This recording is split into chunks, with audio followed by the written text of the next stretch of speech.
do some, take care of some personal things. And that meant I got up early today, which is like really early. Like, I guess like some people get up early to go fishing or something. Well, we don't go fishing.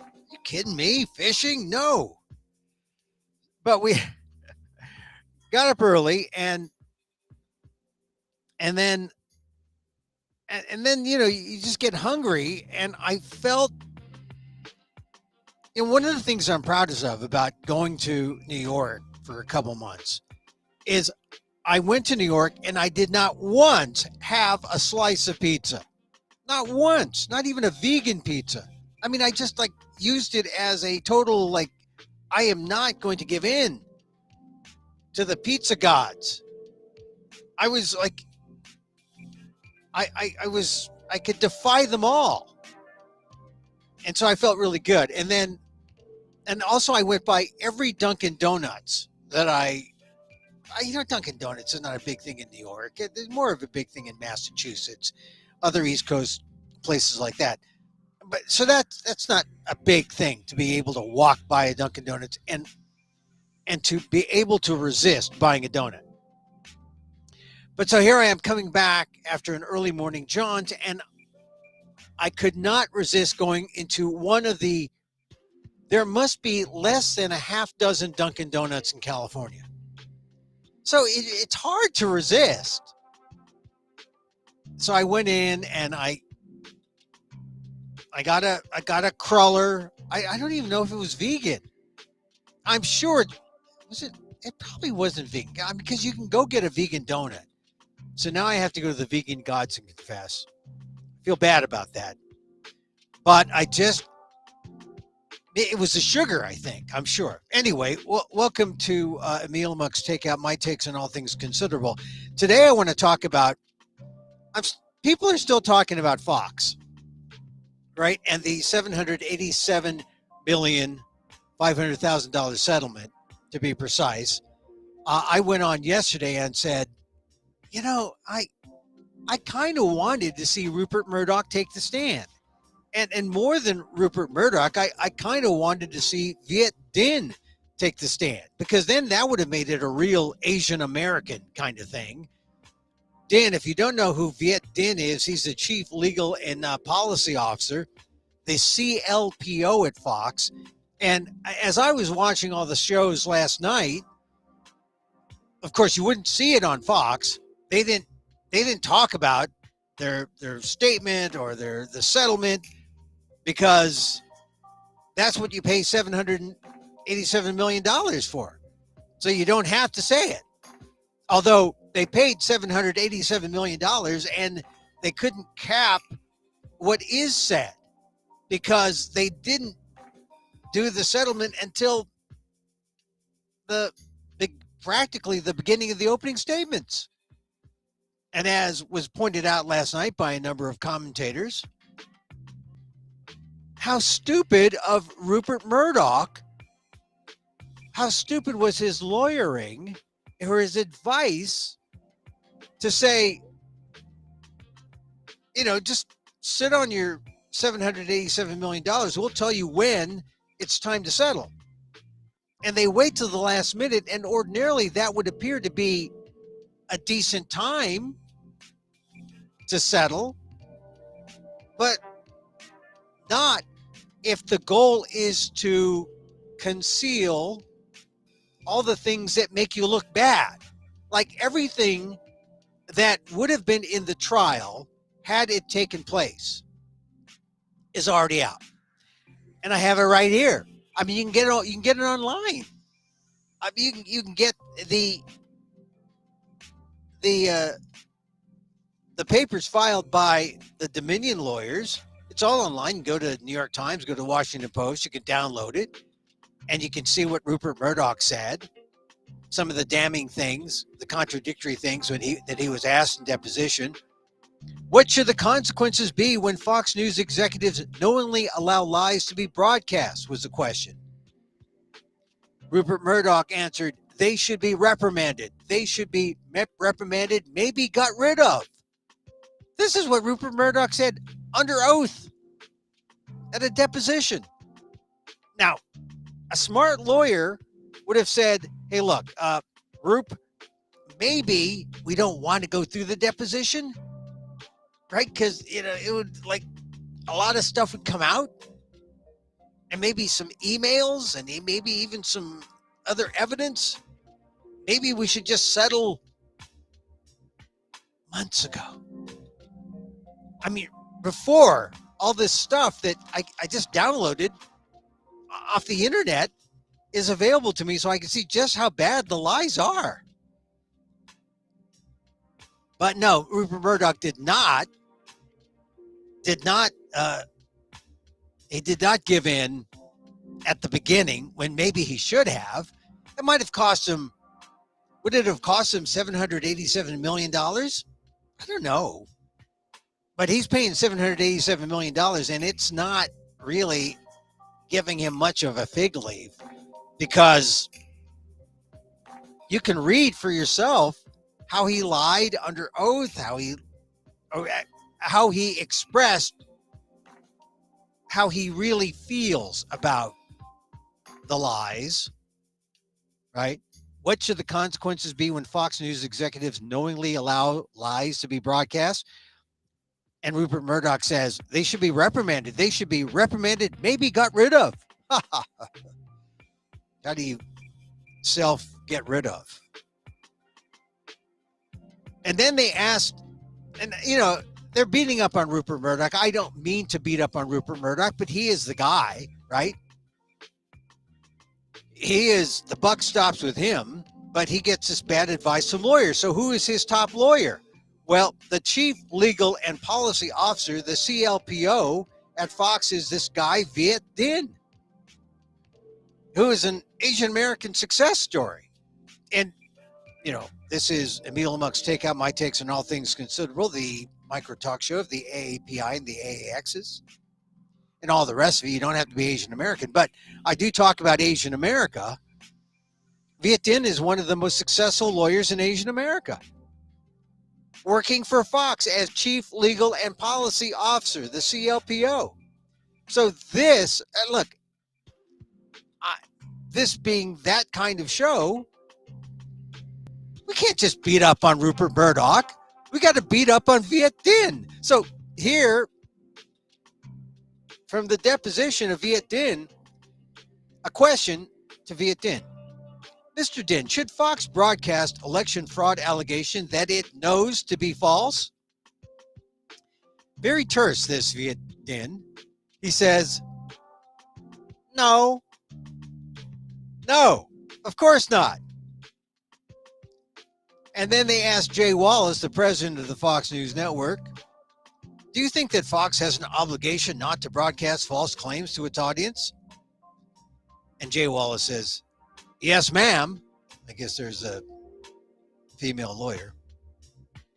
And this is from the introduction of the court documents that you can get anytime. I mean, look, Fox News has settled, but Fox, it's not the fig leaf that you think it is. Or that if you're a Fox viewer, and I talked to some Fox viewers this morning, and of course, what do you think they said? Well, come on, Emil, it's kind of selective, Hunter Biden's laptop. Look, if Hunter Biden is somehow guilty of anything, then let that come out. I'm not trying to protect Hunter Biden, but here, I mean, that's really a separate issue. I mean, when you bring up a what about, you are not clashing, you're not debating, you are bringing up an irrelevancy because you have no answer. When I say, what about Fox lying? What about Fox's settlement in this defamation case because they have lied? They settled for $787 million coming out of Fox's coffers. When I ask people about that, they have no answer. And that's pretty significant. But they try to, well, what about Hunter Biden? Irrelevant. What about Hillary's emails? They even bring up Hillary's emails. Irrelevant. They have no answer. And I think this is the key thing that we need to understand about this, that this really, it should make everyone see that there is no credibility left to Fox. They're trying to buy their way out of this, and you can't. But this is the problem. And I said this yesterday too, that people believe in Fox. It's almost like believing in the church. Like, how many Catholics still go to church after all the, the pedophilia, and after all the settlements, and after all the convictions, and after priests going to jail? There are still people going and believing in the Catholic Church. Well, church is somewhat different. Yes and no. You can believe in Catholicism. You maybe don't believe in the Church of Men because of what has happened. But it's kind of similar. You want to believe, if you still go to church and still give money to the church, still kind of the same thing. There are people who are Fox viewers who they will die with Fox. Well, they don't have a financial stake in Fox, but because Fox is going to, I don't know if they're going to die, but they're going to have a hard time. They don't willingly go with $787 million in settlements. But here's the thing with Fox and Dinh. I mean, you're talking about Fox, a Fortune 500 company, 11.4 billion in revenue. This is back in 2021. I don't know if it's increased, but back in 2021, it was 11.4 billion, and 1.6 billion in profit. 1.6 billion. I guess that's why people went after the 1.6 billion. That mark came up. They wanted all their profit. They gave essentially half in settlement. They're willing to take a loss. I bet you it means that they'll probably dump a few hefty salaries. I bet you it means, like, in an era of AI, they can repeat a bunch of stuff. They can dump put a lot of lesser known folks. It's cable after all. Look, Rupert Murdoch has run newspapers. He knows how to run businesses to the ground, or how to run businesses to the bone.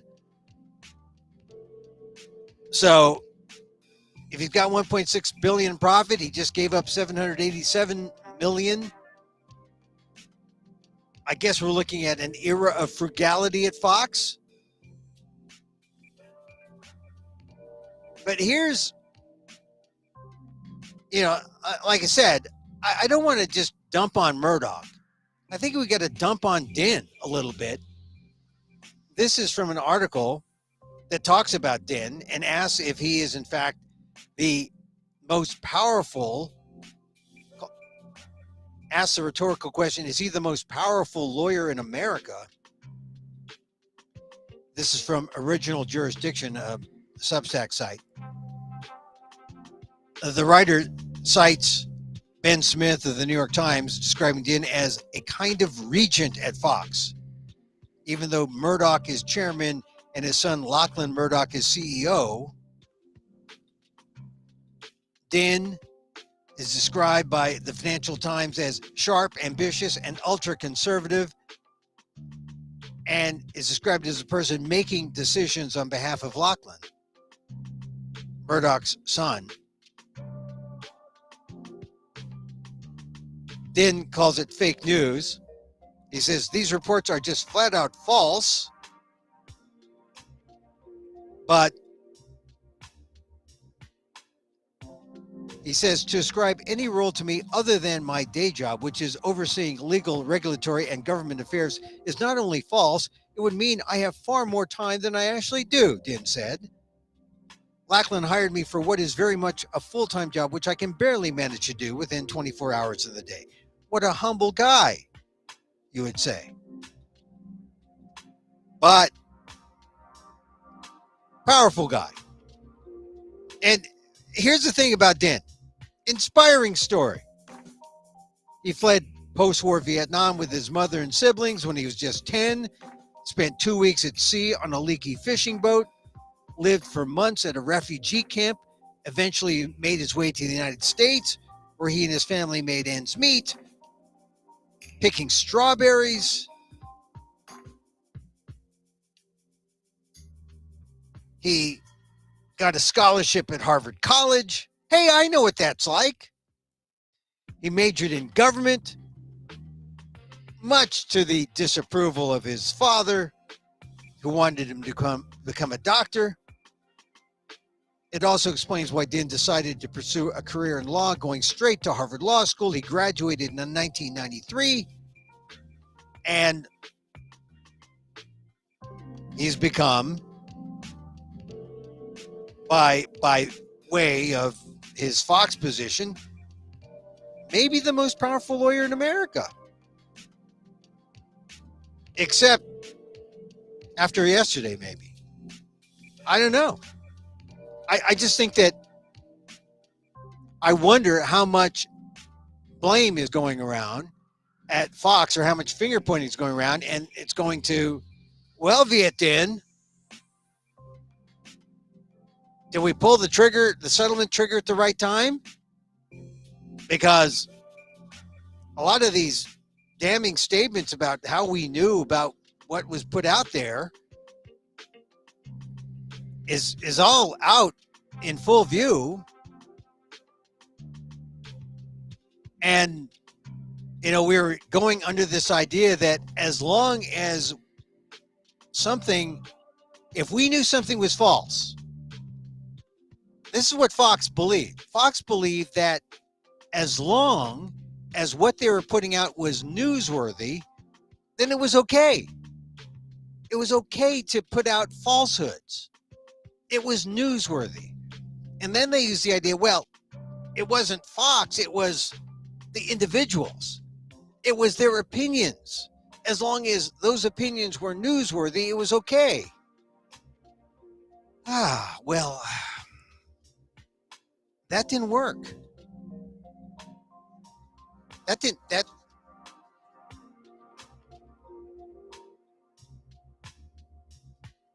This is from the brief from the lawyers, the Dominion lawyers. While Fox does argue at times that its hosts were reporting neutrally without endorsing any of the lies about Dominion, the record demonstrates the opposite. The hosts of the accused shows the host of the accused shows, the noun, not the verb, accused shows, repeatedly endorsed the stolen election lies. Even Rupert Murdoch had to concede the point. Now, this is from the deposition. You are aware now that Fox did more than simply host these guests and give them a platform, correct? Said Murdoch. I think you've shown me some material in support of that. Question. In fact, you are now aware that Fox endorsed at times this false notion of a stolen election. Murdoch answered, not Fox. No, not Fox, but maybe Lou Dobbs, throwing Dobbs under the bus. Maybe Maria as commentators, throwing Maria Bartiromo under the bus. Question. We went through Fox host Maria Bartiromo, yes? Answer by Murdoch. Yes, come on. Question. Fox host Jeanine Pirro? Answer by Murdoch. I think so. Question. Fox business host Lou Dobbs? Rupert. Oh, a lot. Question. Fox host Sean Hannity? Murdoch answers, a bit. Question. All were in that document, correct? Murdoch answers, yes, they were. Question. About Fox endorsing the narrative of a stolen election, correct? Answer. No, some of our commentators were endorsing it. Question. About their endorsement of a stolen election? Rupert Murdoch. Yes, they endorsed. And as the lawyers for Dominion said, there you have it. Fox Corporation Chairman Rupert Murdoch admitted under oath, as he had to once he finally faced the evidence, that the hosts of the accused Fox shows did far more than just host these guests and give them a platform, though that would be enough for Fox to be liable. So, it's in the reading of the documents is pretty damning. What they said under oath. Now, here's where Dinh comes in. Fox Chief Legal and Policy Officer, CLPO Viet Dinh, the highest ranking lawyer in the entire corporate structure, said it best. Question. If any of the people in that chain of command who had the power to exercise control over Lou Dobbs' show knew what Sidney Powell was alleging was false, didn't they have an obligation to prevent her from coming on the show to tell those lies? And Viet Dinh answered yes. Question. But when the executives at Fox News know that hosts of shows are broadcasting allegations that the executives know or believe to be false, in that situation, the executives have an obligation to act, right? Answer. If they are within the chain of command, and if they come to that knowledge, yes. Question. And by act, that means to put a stop to it, right? They have an obligation under those circumstances, the executives do, in the chain of command, to put a stop to those broadcasts, right, sir? And Viet Dinh says, yes, to prevent and correct known falsehoods. And so there you have, I mean, it's pretty clear. Fox knew, they knew what they needed to do. They didn't do it. And they paid $787 million yesterday to stop the trial from going forward. Now, yesterday I said I would have liked to have seen people take the stand, because that would have been good show business. But some people point out that actually everything is out there, and you would have just seen the stuff in the deposition played out. I would have liked to have seen that. But some people said, no. It was for fun. Well, you would have just seen a replay of the depositions. There's more to come. Fox paid $787 million, but it was possibly too late, because now we have all the evidence. It just means that people who want to know all the bad stuff just have to download it off the internet and get it and read it and take it to heart. But even some conservatives realize that most Fox viewers, most Fox believers aren't going to buy it. And that's what worries me. What worries me is that Fox goes around knowing that they have had this settlement that shows that they knew they were wrong. And there's going to be people like the people I talked to this morning who are Fox viewers who told me, come on, Emil, what about Hunter Biden's laptop? Irrelevant. Oh, what about Hillary's emails? Irrelevant. That's all they have to say, but they're not budging. They're not budging, and that's the real problem when it comes to what happens now. Well, what happens now is there's another case with another voting company, Smartmatic, I believe, and they want they're asking for $2 billion, I think. So that case is upcoming. They're going to learn a lot from this case. There are also individuals who are up against it. And so we're not done. So maybe ultimately it will bankrupt Fox. And maybe Viet Dinh will be looking for a job. I mean, he just moved to Los Angeles a couple of years ago, bought a huge place in Los Angeles, because that's where the Fox empire is. But I don't know, you're Rupert Murdoch, and you said, who gave us this advice? Who told us to wait till the last? Who told us not to seal all this stuff? Because generally, when you have a settlement, there's an agreement that, oh, all this stuff is like locked under key. We don't say how much money we're settling for. No, we know about 787,500,000. In fact, we should all just keep that number in mind. When you think of Fox News, think of 787,500,000. And what that means, the price of lies in a democracy. 787,500,000. Now, people who know the difference between civil and criminal, as has been pointed out on a number of shows already, they'll say, this is a great win for Dominion.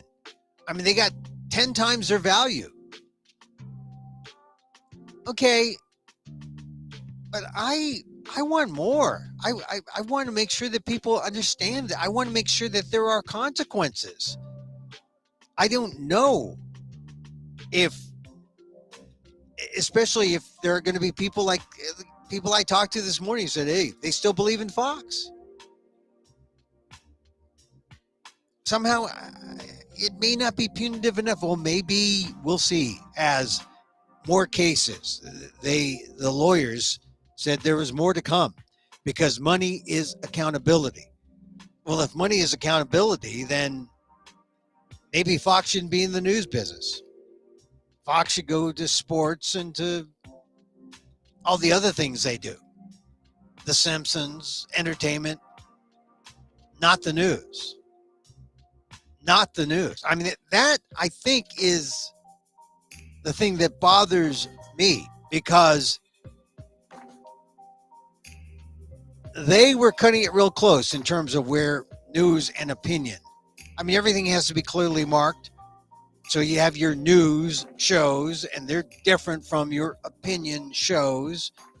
But the blur is there, and sometimes audiences don't understand the difference between opinion and reported opinion. I mean, that's always been the thing. Who was the master blurrer? The master blurrer was probably Rush Limbaugh, 1989, right? When his talk show really exploded. And that's when the cable shows exploded, taking, Limbaugh's formula and telling people just outright, hey, I read the news so you don't have to. I'll tell you what to think about the news. I mean, there's a whole generation of people who've grown up thinking that, yeah, that's how we do it. I mean, we have representative government. Well, we'll have representative journalists. They'll represent me. They'll read and think for me, and they'll tell me what to think. We've developed this kind of laziness in journalism in terms of, journalist practitioners and journalism consumers. That's the main thing. People just happy to have their one silo of information and not go into other silos and experiencing that. In fact, we need more news organizations that are less vertical, more horizontal, getting fuller pictures of all the different viewpoints out there so we get a real sense of the news. But nope, we've got siloed news. And if you're only getting your news from one place, that's bad. If you get it from a variety of places, better. But, the more I hear about things like AI, I sometimes wonder about the future of news and information. I mean, people say, hey, misinformation through AI. I mean, that's not a problem. No, that is the problem. That is the problem from AI, misinformation. And what we really should be getting out of this Fox settlement is, wow, in a democracy, for a democracy really to hold its value, we need to value the fourth estate. We need to value journalism. We need to value the people who give us our information. And I don't know if we do that enough. Just my perspective. I mean, I think that it would be great if there was a banner on every Fox channel that said Fox News lies. $787,500,000 worth. And I just think that everyone needs to know that. And then the people who relied on Fox can go search out for their news elsewhere. It has no credibility. Even after the settlement, it has no credibility. All right. Now, if you followed my blog on the ALDEF, on the Asian American Legal Defense and Education Fund, you know I've been talking about this teenage kid in Stockton. And he was shot in single incident. No one, they haven't caught the perp. And I wrote about it because I was just sad for the kid, 17 years old, Asian American kid. All he's got to his name now is a GoFundMe page to help his parents pay for his funeral. And then when I wrote that on Monday, boy, all these stories came out about all these other gun incidents. 2 were involving young people. You know, Ralph Yarl, who was 16, who was shot going to the wrong house, ringing the wrong doorbell.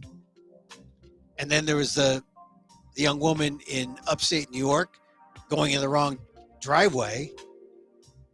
But, you know, the perps in those 2 cases have been caught, and they're going to go through the process. But this Ty Kin, 17, out of Stockton,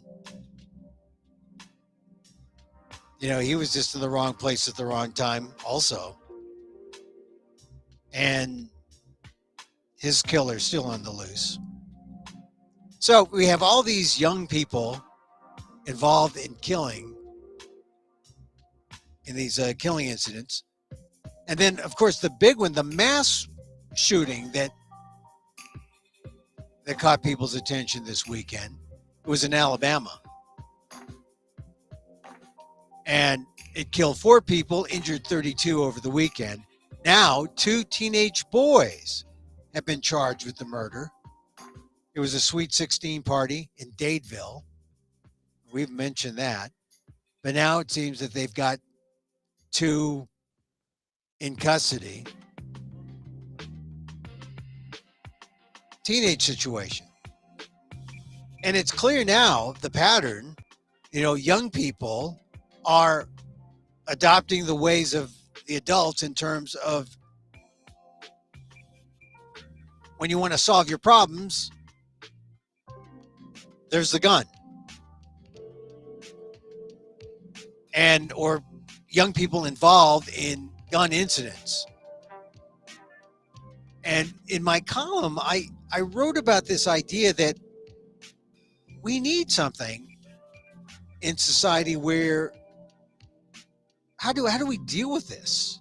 How do we deal with our gun problems? How do we deal with the times when we get argumentative with people? I mean, do we just go straight to a gun when things get heated? And in my column on the ALDEF blog, I mentioned maybe we ought to be thinking about things like nonviolent communication. You know, Marshall Rosenberg had that program that if they taught it to people in schools, maybe that would help. I talk about meditation as well as mediation. I mean, Marshall Rosenberg would be mediation. But yeah, you should look up Marshall Rosenberg, nonviolent communication. on YouTube or, book form, if that was taught in schools like home ec, I mean, that's not values. That's just like trying to look at other people with empathy so that there is a way that you can work out your problems. You can talk to each other, look at each other, respect each other. I also talk about not just mediation, but meditation. And, I've often talked about Sharon Salzberg, a noted meditation teacher who liked this definition of mindfulness. I mean, they're teaching it in schools in Oakland. And one of the definitions was given by a 10-year-old kid, said, look, mindfulness is, I look at that guy and I don't punch him in the face. Which is kind of beautiful from a practical and functional point of view. You control your anger when you're mindful. You don't punch someone in the face. You get the result, or you see the results, and you stay away from violence. So maybe we need something like that in our schools, something like that with our young people.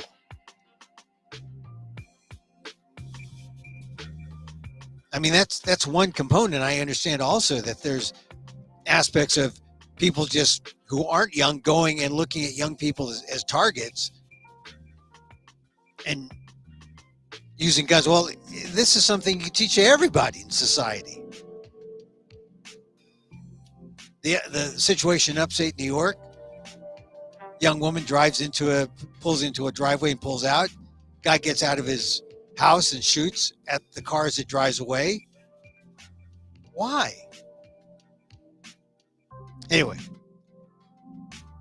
check out my column on the ALDEF blog, and I talk about this. It's just, I've been talking about guns and talking about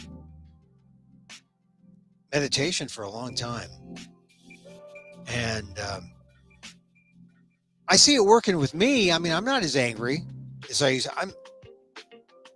I'm less amok, more annoying than I've been in the past,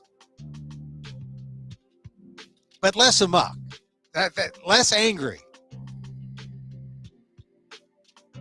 Anyway, all right, so we'll call it a day here. I just wanted to talk more about Fox and, man, Viet Dinh. I mean, he was moved to LA. He's got this big house in Los Angeles,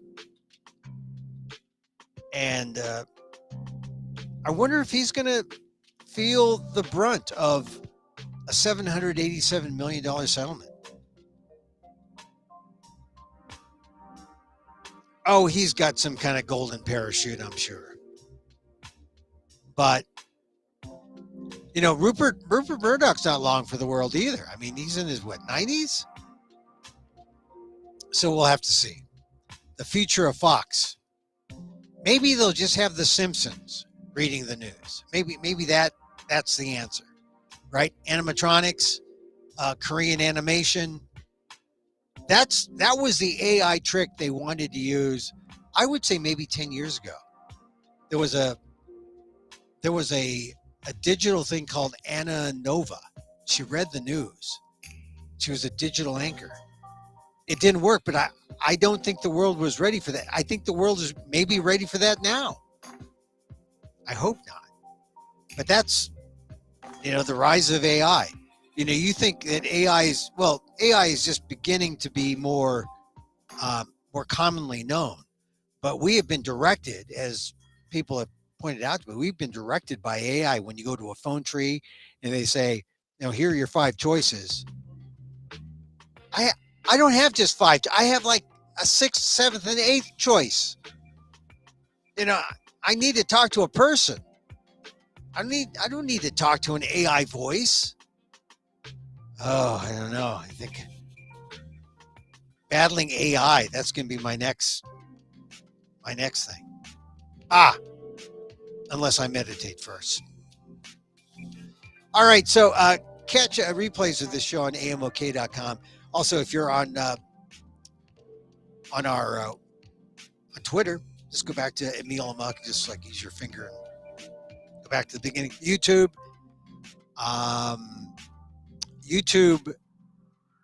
where are we on YouTube? We're on Emil Amok 1, youtube.com/Emil Amok 1. And then we're on Facebook at fb.com/EmilGuillermo.media. Oh, I was going to mention Budweiser. And I wanted to mention this because, well, maybe I'll have to mention it tomorrow. I mean, maybe it's just old by now. Everyone's talking about Budweiser's had this thing where it hired an influencer, a transgender influencer, to make its beer available to all. And so they got under attack, or they were under attack by right-wing anti-trans people, which is,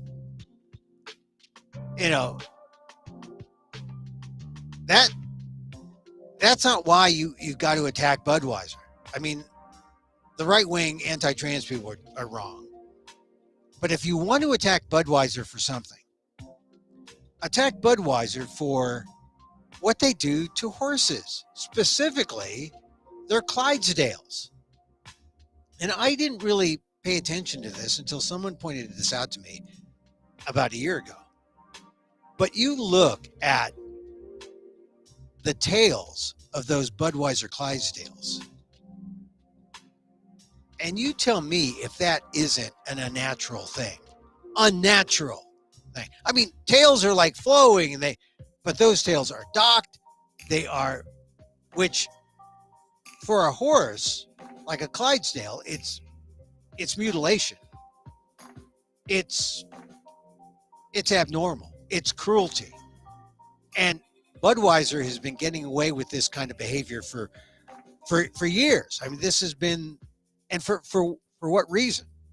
If you look at the laws, doing that to a horse's tail in that way, as they do for the Clydesdales, is illegal in many foreign countries because of cruelty.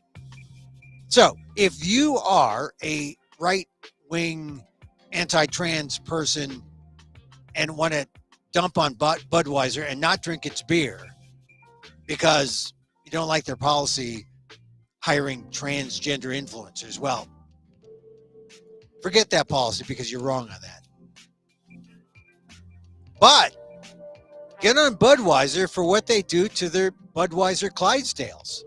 That's cruelty. That's inhumane. That should end.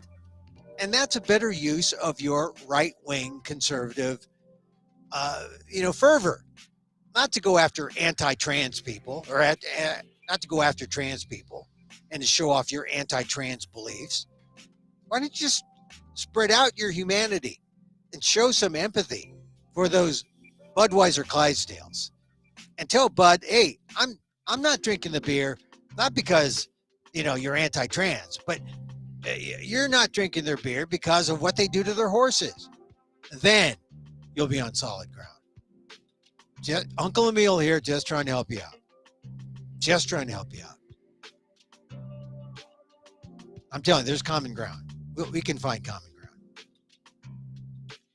All right, that's going to do it for our show today. Hey, listen, thank you. Thank you for being with me live. I do this live because, no notes, just talking about the news. It's dangerous, more dangerous this way. Must be that donut I had this morning. I don't know. All right, I like to meditate, and I'm not just going to sit here and do nothing.